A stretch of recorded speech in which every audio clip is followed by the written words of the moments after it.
Hi, I'm Max. And I'm Skylar. Recently, we decided to start watching Bob's Burgers to see what it was all about. And it didn't take us long to become completely obsessed with the show. But one of the things we love the most about the show is the brilliant end credit sequences. Which is why we created this podcast. Each week, we're going episode by episode to talk about the elaborate end credits. We're excited to have you join us right here on Bob's Credits. We'll make sure the Bob's Burgers end credits get the credit they're due. All right!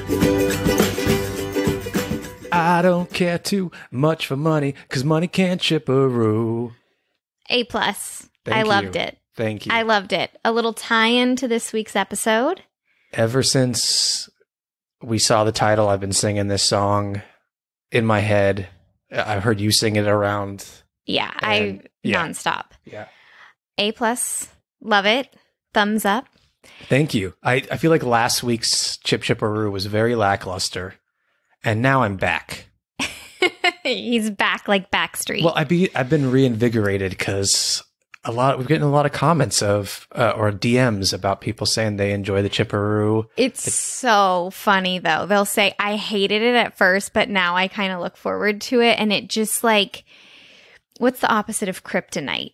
It just like your power grows with each DM we get. I feel like that's my personality too. Like at first you're like, oh, I don't like this, but I'll grow on you. Like Steve Urkel says, I'm wearing you down.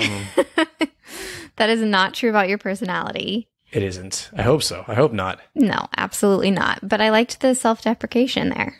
Oh, I'm the king of self-deprecation. We know this. That is true. Before we get into this week's episode, one of our followers on Instagram was a little detective for us, and I think figured something out for us. Can we chat about it for a minute? Yeah. What is it? Okay, so Aaron, thank you, Aaron from Instagram. Y'all know how much we talk about, like, what time do the kids eat dinner? How late is the restaurant open? They literally do not have another employee outside of the family. Yeah, and they're always eating dinner in certain scenes, and we don't know. So the restaurant closes early? Do they like... And both parents are there, so it's just like, it's been a thing. So she found the episode, The Secret Admirer.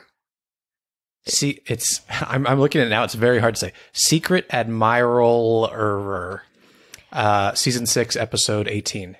Bob says we close at 7. So like, case cracked, but I have thoughts, I have opinions. Tell me what you're thinking. Well, I don't think that is how it always is. We have to go through different plots because I feel like sometimes they're in the restaurant later than that.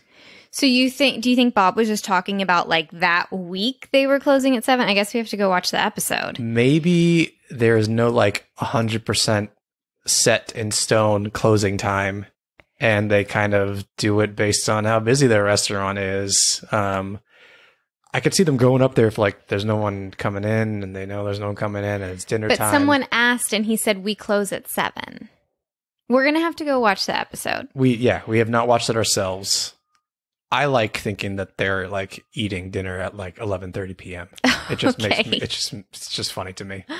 If this is the case, which it sounds like it is, like there's the solution to your problem. Like Bob is trying to find all these fancy ways to like make more money for the restaurant. He buys an espresso machine, like, Bob, stay open till 10. Burgers are dinner time. They're a lunchtime and dinner time thing. So you're not doing, sorry, there's a beeping in the background. A little moving truck or something. Yeah, but it's so rude. It's like we're recording a podcast, not in a studio. Can you not beep can you not move on a Sunday? Yeah, what the hell? What was I saying? See, this is what happens. Oh, it's Stupid moving truck. It's not a breakfast or brunch place. Yeah. So they're very limited in the hours they're open. You would think dinner time. People have been at the wharf all day, maybe. They're coming away from the wharf and like, man, I could go for a burger. Right? And, you can charge more at dinner time. I mean, if anyone has ever been a manager of a restaurant or been a waitress or waiter, you make shit at lunch. Dinner is where it's at. Yeah. Okay. Yeah. Maybe we need to like dive into this as a fan theory on Patreon. On a fan theory episode. Who knows? Okay. So I wanted to bring that to everyone's attention. Love it. Anything else? Biscuit. We got trucks. We got Biscuit. Oh, we have a hummingbird. The hummingbird's fine. It's quiet. Sometimes. Do you want to tell them about our new hummingbird and what we named him? We have a hummingbird. We have a hummingbird feeder on our patio, so we get lots of hummingbirds. And we named one Teddy recently because it makes noises like... It was just like singing so freaking loudly and nonstop. It was like... And then I go, it's a disco. Yeah, that classic Teddy stuck in the fridge by the kids' Christmas trap. So that loud hummingbird is now named Teddy. We don't know what it looks like. We just know it sounds like Teddy. Yes. So if you're not following us on Instagram, go over there. We post a lot of visuals. We're also like each week, if there's a lot of visuals that go along with the podcast, it is our promise to you that we will post them ahead of time. Yeah. On social media, we're Bob's Credits across the board. So go follow us for those little images that we'll be sharing. Those little gold nuggets. So I have one more little piece of business to get into before we dive into... Better hurry up because it's almost 7 p.m. and we close the business at 7 p.m. apparently. Oh, yeah. Okay, one more thing before we strip this episode down. Do you know what I'm referencing? Stripping down. Who strips down in this episode? Oh, come on, Max. I just said it in the synopsis. You didn't do the synopsis yet. Oh, my God. Okay, so we have a very, very special announcement. If you have been on the edge about signing up for our Patreon, this is the time to do it. So we will be launching merch in the next couple of months. We don't have an exact date yet, but y'all, your minds are going to be blown. You're going to love this stuff so much. Here's the thing. If you sign up now for our $5 a month tier on Patreon, if you sign up before February 2022, you will get 20% off all our merch when we launch it in the next few months. But you have to sign up for Patreon before February. And this discount code will last forever until, I don't know when we'll stop doing Bob's Credits, but we don't really plan to stop. So, and of course, along with Patreon, you get all our bonus episodes. You get access to our chat room where we're chatting with you. You can chat with other fans. What else do you get on Patreon? The bonus episodes are a lot of fun. We're doing more than we thought we were going to be doing. And I think that's just going to increase because we're coming up with a lot of more fun ideas. Right now, we just did an episode all about the movie and the movie trailer, so go listen to that if you want to talk shop with us there. You also get your name turned into a burger pun. That's my favorite thing to do. So you get that burger pun name, and yeah, come join us over there. We're having a lot of fun. I just also want to say that if you're already signed up to Patreon, you get that discount already. Don't worry about it. We will take care of you. The people, you know who you are in our chat, and so you'll be taken care of. Yeah, Don't worry. We'll take care of you. Yeah. And also, in addition to this 20% off code, you will get extra entries into all the wonderful giveaways we do. So all these added perks and bonuses, you have to sign up for our Patreon before February. If you want to sign up, all you have to do is go to patreon.com/bobscredits. All right. That's all the shop I gotta talk. Okay. Are you ready for some... Can I have a sip of your coffee? I don't know if you need it. I said a sip, not a guzzle. Wow. She is, are you ready to do this now? I am so ready, Max. Okay. Are you ready for Bob pun or Max pun? Let's do it. Okay. Your first pun is Harry Potter and the Prisoner of Azkaban Muffin Burger. Oh, I so want to say Max, but I think you're tricking me.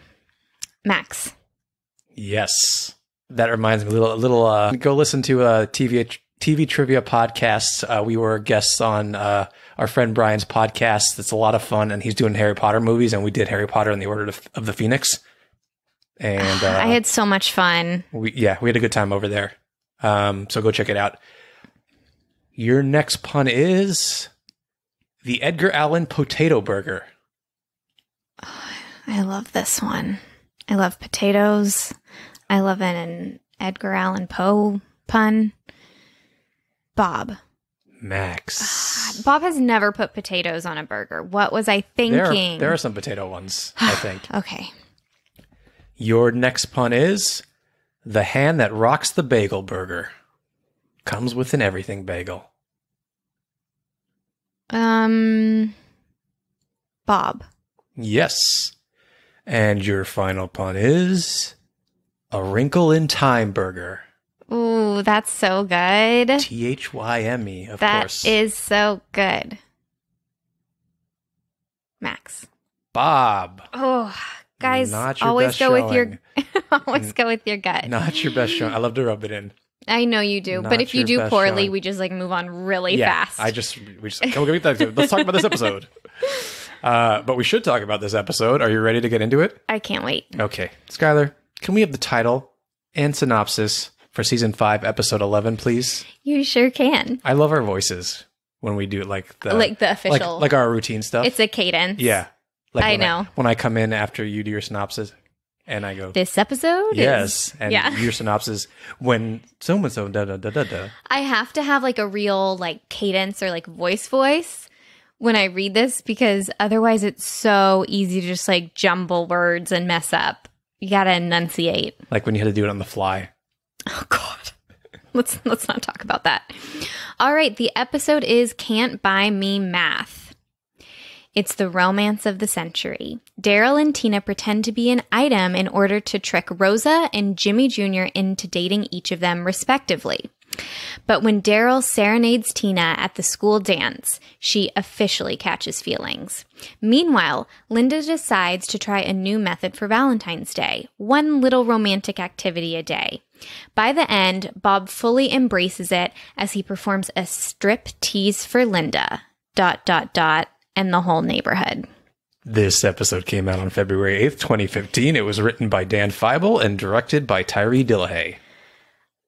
I love this episode. I love this episode. I love it as much as Linda and Bob love each other in this episode. I love it as much as Tina loves Daryl in this episode. I love it as much as Tina loves butts. Yeah.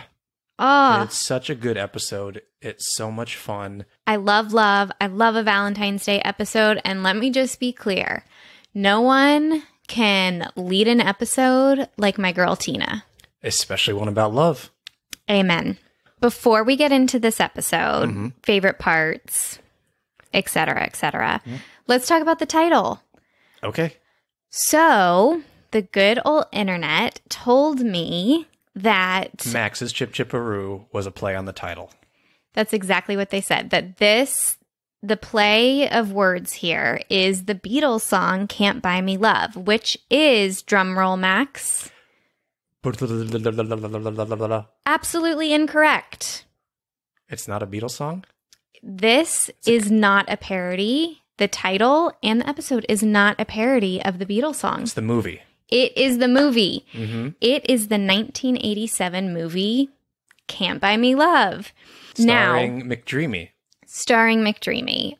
He's McDreamy, right? Patrick Dempsey? Yeah. What did I say? So Patrick Dempsey, sorry, I don't mean to cut you off, was a geeky guy, and he starred in all these like 80s movies, and he was a geek, and then he became this like hunk as he got older, and that's when he became McDreamy. Well, I was going to comment on this. Let me, for those of you, have you seen this movie? I have seen this movie, and we should watch it if you haven't.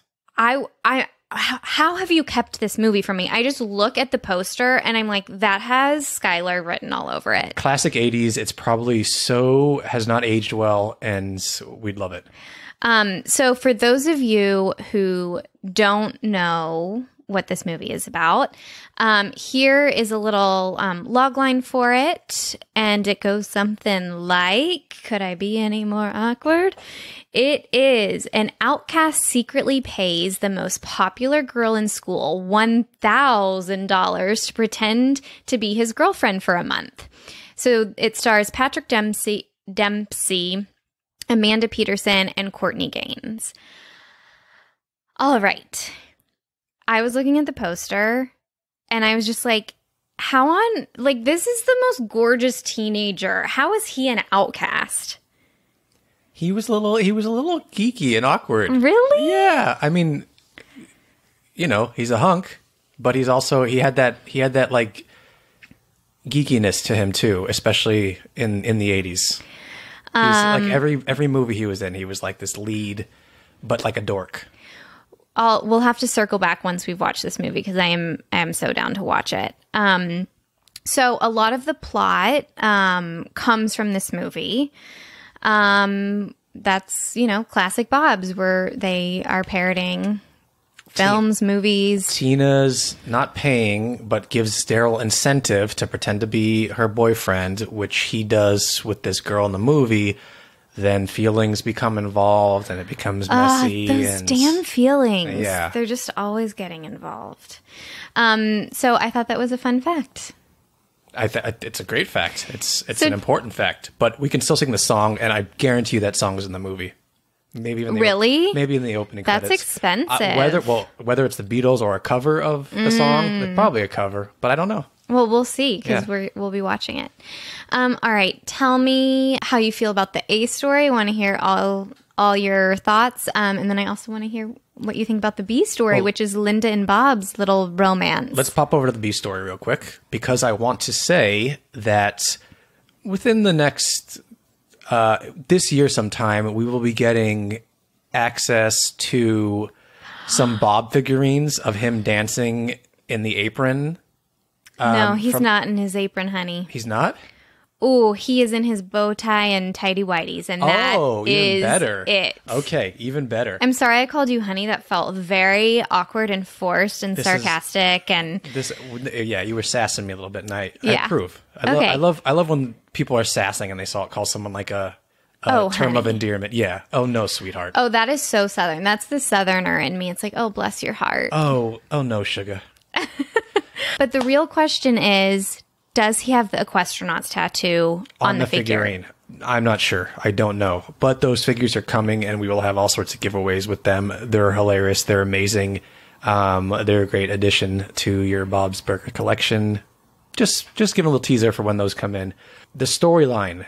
5 days. Is it 5 days of Valentine's things?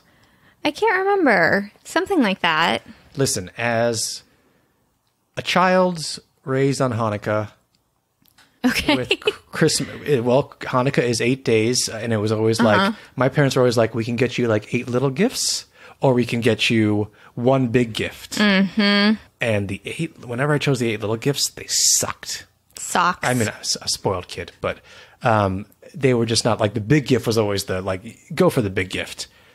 That's how I kind of feel about this Valentine's thing. If you're going to get a gift and do something to celebrate or something, go all out. Now, I would say, don't do it on Valentine's Day. Because Max has thoughts about Valentine's Day. I think it's the most commercial holiday, and they jack up the price for everything on that day. And if you just wait till February 15th, you can go have dinner and not have to worry about getting reservations and not have to worry about paying an exorbitant amount for something that you would pay on the 14th. Just don't get me started.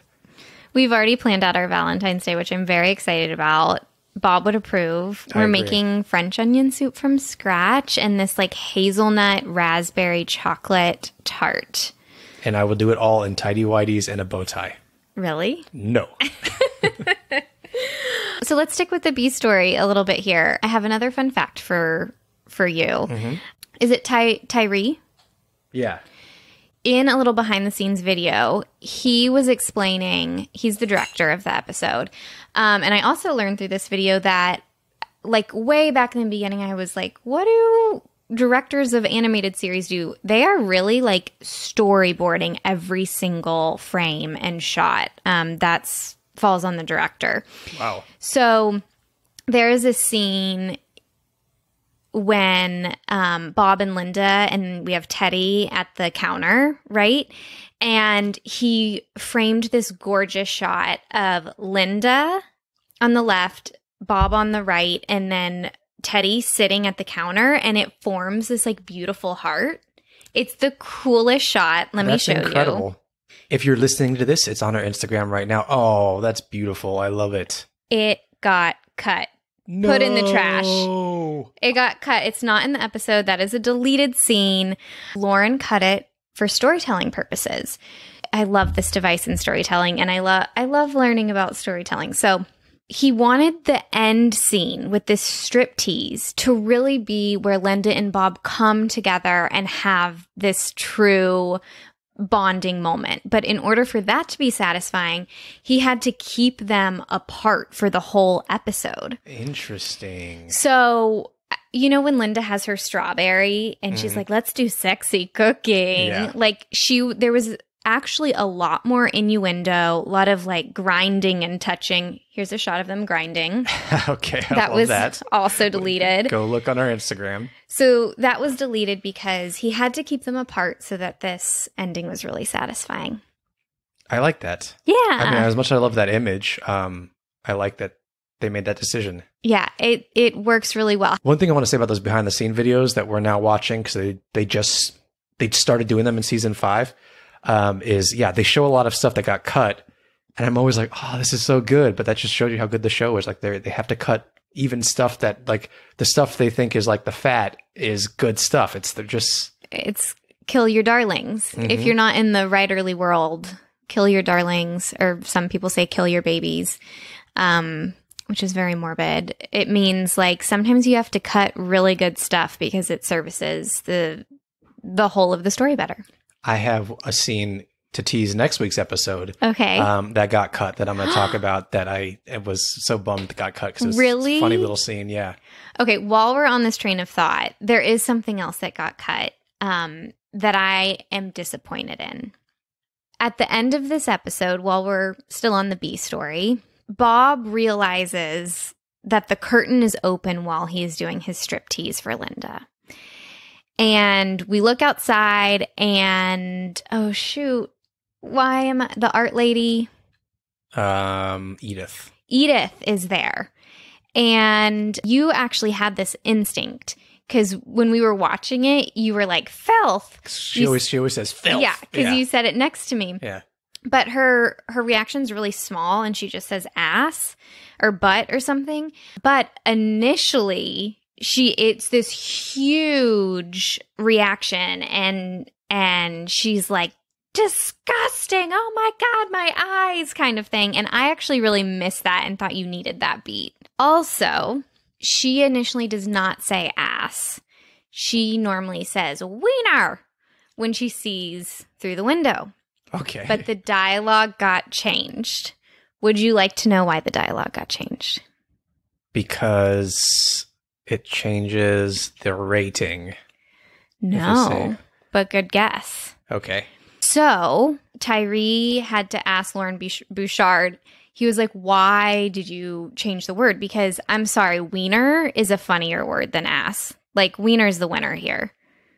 Wiener's the wiener. Exactly. The winner is wiener. A wiener is funny, but I think ass can be funny too. I'm going to vote wiener here, but it got cut. So anyway. Okay. In our comments under these images we posted on Instagram for you to go reference, just say wiener or ass. Yeah, just vote right there. You don't have to say any more. You're going to get us like suspended from Instagram or something, Max. I do not care. Wiener this or is ass. Worth it. And so we know what side you're on. Team wiener or team ass. Can't wait for those shirts to be on our merch. 20% off on the team wiener, team ass. Go shirts. now. So Lauren had to change that line because he wanted Bob to be facing Linda doing the striptease. So if people are looking in the window at their living room, you would see his butt. So the writers then had to debate. This is going into PG-13, people, if you're listening with your children. If his wobbly bit was so big that it hung down below his butt, in which case the line wiener would be appropriate. But they decided that Bob is average and therefore you would only see his butt, and therefore the line was changed to ass from wiener. Wow. So you're saying he does not have BDE? BDE, big dick energy. Yeah, there you go. No. Big dick energy is like, that is an energy. It's swagger. Yeah. It's like, yeah. okay. I mean, I know. Did you think we would be talking about Bob's wobbly bit? I mean, I didn't not think we would be talking about it based on how other recordings have gone. I'm not surprised we got here. So this is to quote the writers, the middle gets the job done. Okay. Yeah. Okay, good to know. Yeah. Good to know. That fits his character. Yeah. Shall we take a hard right into a more wholesome storyline? Yes. Let's go to the A story, where we get, obviously, Aziz Ansari is back as Daryl. But this time we get Aziz Ansari doing what he loves to do, which is sing a bunch. So good. He's the star, the co-star of this episode. Yep. I love it. I truly love this episode. I love that Tina falls in love with him. I was so like that. I would fall in love with the stick at that age. I really would. Yeah, it's whoever you're spending time with, or that's why these like can't buy me love. The plot is like, yeah, you're spending this much time with someone, you're gonna like you're either gonna get really annoyed by them or start to like, I like hanging around with this person, and I am a teenager, and I kind of like don't know if that means like or infatuation or whatever. It's just.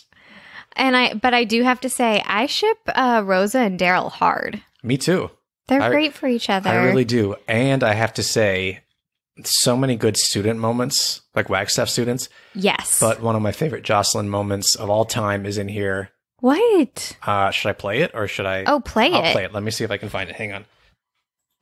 Hey, who's having a great Valentine's Day? Yeah! Well, I'm having a greater time because I'm here with the #1 girlfriend in the world, Tito Belcher! Hi. I want someone to stretch out my name like that. Jocelyn!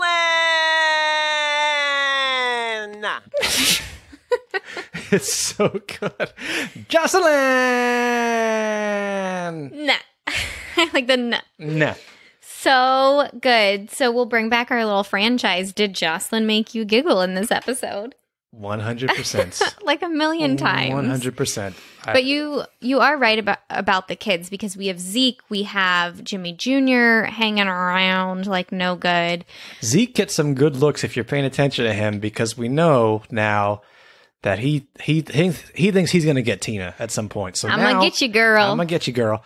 And now he's had to watch her with Jimmy Jr. Now he has to watch her with Daryl, and he gives some side eyes. You can He's see interested. him like, this is not cool, but I can wait. I'll wait. I've been patient, girl. I'll be patient, girl. Max pointed out when they're at the bowling alley, and I think Daryl and Tina are fighting. I can't remember exactly what's going on, but he is sitting over on the little bowling seats, and he has his elbows on his knees. He is invested in this conversation. Jimmy Jr., not so interested, kind of interested, only likes Tina when she's unavailable. Get out of here. Get out of here, Jeju. This kind of triangulation that we're talking about, I'm not going to spoil this fan theory, but Dr. Christie, one of our Patreon members, DM'd me the most amazing fan theory. I believe it's what we're going to do next. So I can't wait to... over on Patreon? Over on Patreon.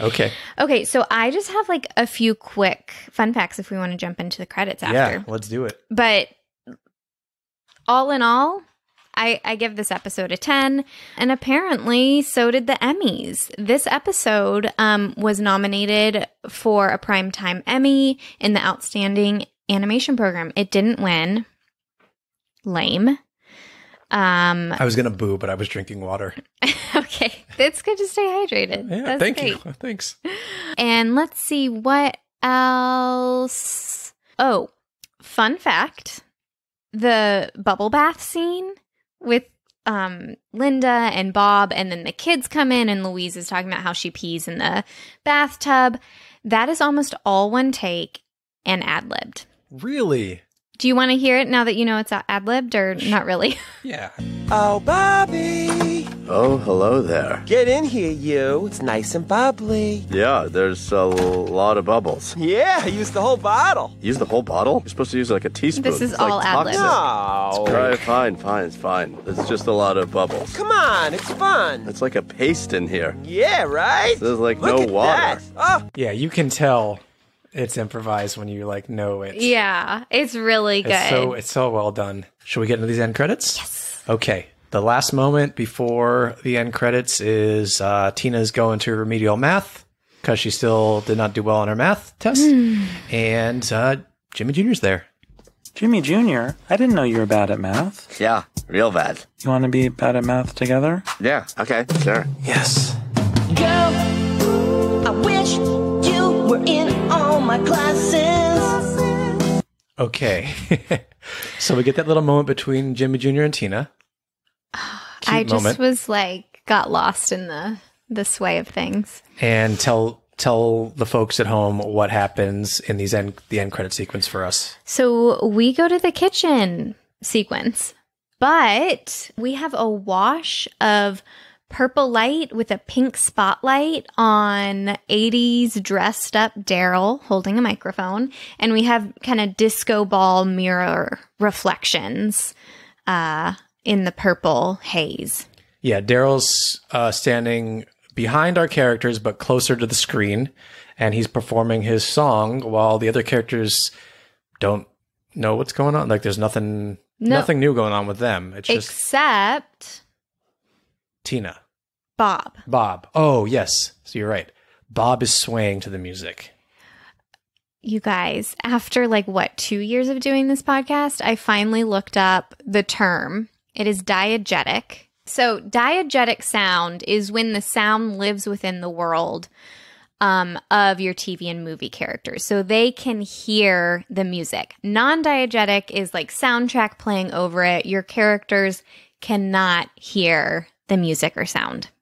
So like Patrick Bateman in American Psycho, when he's listening to his Walkman, we hear it with him. And then when he pulls the Walkman off, it kind of gets quieter. Mm-hmm. So that's him. That's diegetic. Yes. I don't know why that's exactly. the thing that pops No, that's in my a head great. first. I also think of just any Walkman scene. So what's that Groot Marvel movie?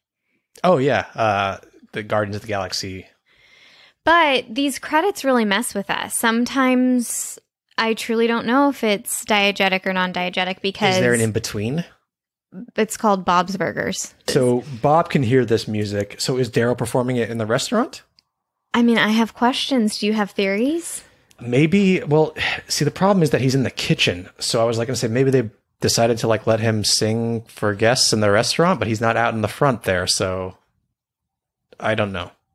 Maybe Bob just hired him because he likes the music while he cooks.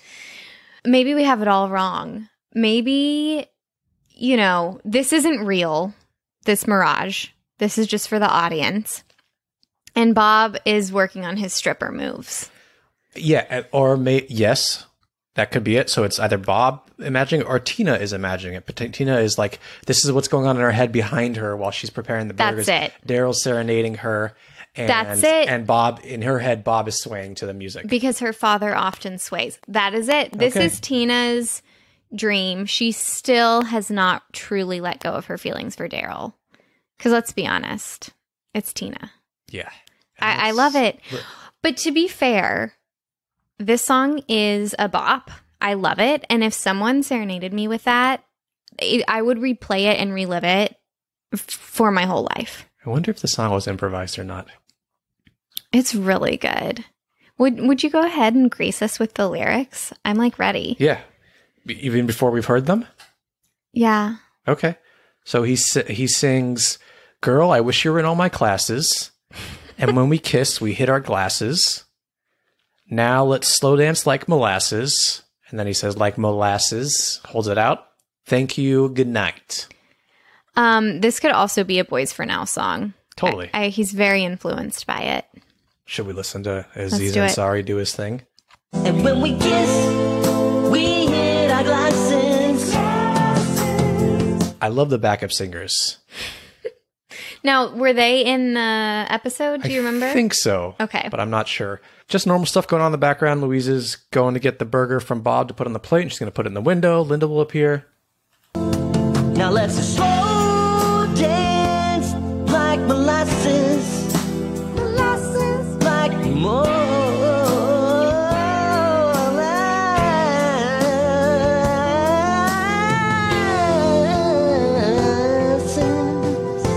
Thank you. Good night. Gene has made his appearance in his burger costume, walking from the right of the screen to the left as Daryl finishes his song. And Gene does not acknowledge Daryl, which is 1,000,000%, I think, proves that this is a Tina daydream. Fantasy. Yep.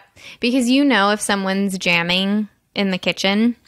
Gene will be on top of it. Yeah. Highlights, lowlights. Your theory that this is a Tina dream, and in her dream, or fantasy or whatever, Bob is like swaying, is my highlight. It totally bumps this up like a full point for me. I agree. Bob swaying while butt scratching is so funny to me. Sway, you kind of put your hand back there ready to scratch and you sway into it. Yeah, so your hand doesn't move, but the butt moves. Oh, I like it. Yeah. Efficient. I love the coloring. Oh, it's gorgeous. Yeah. And when Aziz Ansari sings stuff, it's so funny. It's because he tries to like he does with Molasses, he tries to like Christina Aguilera it, but it's not good, but it's hilarious. I love all the singing that's like not that great on this show. Me too. It's so good. It makes it for me. Do you have any lowlights? Not in your hair. Just that there's not much else going on other than Bob swaying, but I guess I kind of like that. I kind of like how it's almost like nothing else is going on, but that little sway is nice too. I love this because I think the lyrics, but like we have seen this scene. Yes. That is a big low light for me. Yeah. That's why this will not be a 10. I think just if Bob was like in his bow tie and underwear, probably would have knocked it up for me. Oh yeah. 100% with the little equestronaut tattoo, his half shaved back because he only shaved half. Yeah. Should we score him? Yeah. We score on a scale of 1 to 10 H's at the end of Tina's You want to go first? I'll go first. I think I got mine. Okay. I'm going to give it an 8.5. That's exactly what I was going to say. I came into this on an 8. Yeah. Yeah. The little Bob sway kicked it up for me, for sure. And I love the music. Like, I love the song. It's so funny. good. Just like, aside from the lyrics and the singing, like, I love the music. I would listen to just the audio, just the music. Just like without vocals. Yep. Anything middle school dance, I'm there for too. So good. Thank you everyone for listening. Those were the end credits to Can't Buy Me Math. To our Patreon subscribers, not this week, but next week, you will get our first episode of trivia.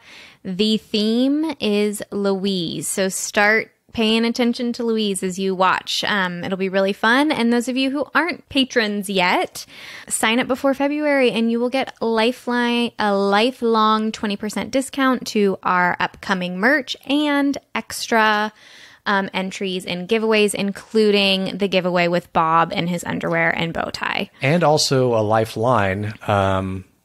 True. If you want to like call us when you're on Who Wants to Be a Millionaire, and we'll come try and help you answer a question. No one would want me to be that phone a friend. Oh, I'll do it. I'll probably get it wrong, but call me anyway. Wait, what's a lifeline? And on Who Wants to Be a Millionaire, you can like call phone a friend. Yeah, and I think that's called a lifeline. Okay.